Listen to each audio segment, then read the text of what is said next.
मेरे ससुर के जो प्रॉपर्टीज़ की वीडियो इसलिए मैं बना रही हूँ क्योंकि इसमें मैं कमरा बनवाना चाहती हूँ और लोन भी लेना मतलब ले रही हूँ।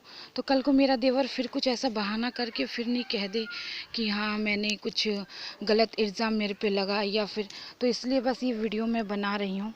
और बाकी जिस कमरे में मैं रह रही हूँ छोटा सा ही कमरा है, वो मेरा देवर खाली करने के लिए बार बार कहते हैं, पर मैं बीमार भी बहुत हूँ, मेरी दवाई में बहुत पैसे खर्च हो रहे हैं। तो और कमाने वाला कोई है नहीं और सहारा सिर्फ जो 2 बेटे हैं वही सहारा। हस्बैंड अभी हाल फिलहाल के लिए कर रहे हैं काम, पर कोई परमानेंट नौकरी उनका है नहीं है, कोई बड़ा ऐसा कोई 10-15 हज़ार का तनख्वाह ऐसा कोई है नहीं है। यहाँ तक कि 8 हज़ार का भी तनख्वाह का नौकरी नहीं करते हैं। तो मनमौजी है, खैर मैं कुछ कह नहीं सकती, वो तो पूरी ज़िंदगी हो गई। पर अभी जो मेरे बच्चों की बहुत मेहनत की पैसा है तो उसको मैं नहीं चाहूँगी वेस्ट हो। अभी थोड़ा बहुत इसमें ईंट है, पर इससे भी ज़्यादा था बहुत कुछ, पर उठ गया यहाँ से, क्योंकि जिसने ज़मीन बेचा है इसमें गाटर और ट्रैक्टर और ईंट मतलब ये पत्थर वत्थर बहुत कुछ था इसमें।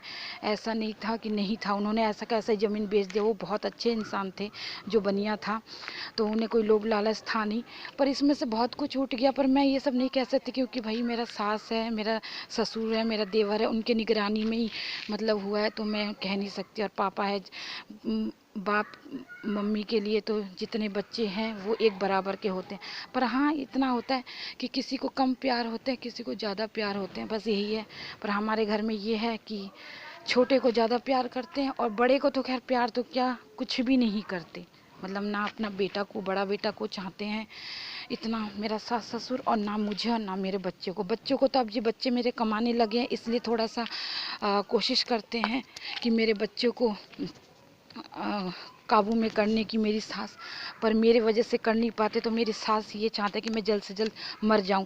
बहुत कुछ सुनाते हैं पर मैं भी सुना देती हूँ, ऐसे नहीं कि मैं उनसे नहीं लड़ती हूँ कि नहीं सुनाती हूँ, क्योंकि मैं इसलिए सुनाती हूँ क्योंकि वो झूठा झूठा आरोप भी मेरे पे बहुत लगाया, पर मैं कभी कुछ कह नहीं सकती किसी से। और गाँव में तो खैर मदद मांगना बहुत ही, क्या बताऊँ, कोई हेल्प करेगा भी नहीं और ना ही कर सकता है, तो इसलिए किसी से मैं कुछ कह भी नहीं सकती।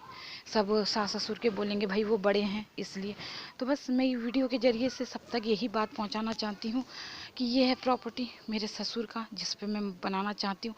और ये है बड़ा बेटा को अगर इतना भी नहीं देंगे तो क्या देंगे, कि पूरी ज़िंदगी तो ये नहीं कि मुझे बहुत इज्जत से रखा, कि मेरे बच्चों को बहुत उन्होंने पढ़ाया लिखाया या मेरे को बहुत सब कुछ बराबर से हमें करा, या फिर तो ऐसा कुछ नहीं करा मेरे सास ससुर ने। पर हाँ जितना है सास ससुर का मेरे पास, या फिर जो कुछ भी उन्होंने मेरे लिए किया उतना मैं करूँगी, पर जितना उन्होंने किया उतना ही करूँगी, इससे ज़्यादा नहीं कर।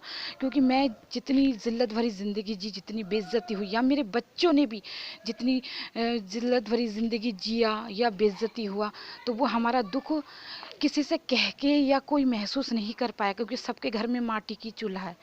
तो इसलिए मैं किसी को कुछ शिकायत कर भी नहीं सकती, क्योंकि मेरे बच्चे आज जितनी शर्मिंदगी हो जाता है, सरकार की तरफ से नौकरी मिल रहा था, बिना पढ़ा लिखा है नहीं बोल के, जो मेरे बच्चे मुझे रो रो के आज मुझे कहता है कि मम्मी 2 अक्षर पढ़ा लेते तो शायद मेरा कुछ आज हमारा नौकरी लग जाता अच्छा। पर मुझे पता है पूरी ज़िंदगी मेरे बच्चे को गधा मजदूरी करना पड़ेगा, पर ये तो माँ ही समझ सकती है, ये तो लोगों से क्यों, क्योंकि ये गाँव है, यहाँ हर एक को कितना भी रो के बोलूँ, कितना भी अपना दुख सुनाऊँ, पूरी ज़िंदगी मेरा दुख, 20 साल मैंने इस घर में और इस धिमसरी माँ के दुख उठाई, पर उसके बावजूद भी कोई मेरा साथ नहीं दिया।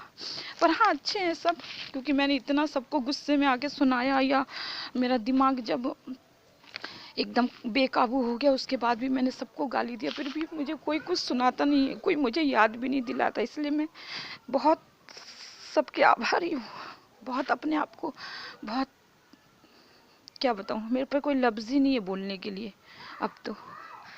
पर सबसे माफ़ी मांगती हूँ, बार बार हाथ जोड़ के पूरी ज़िंदगी माफ़ी मांगू कि जो मैंने गलती करी।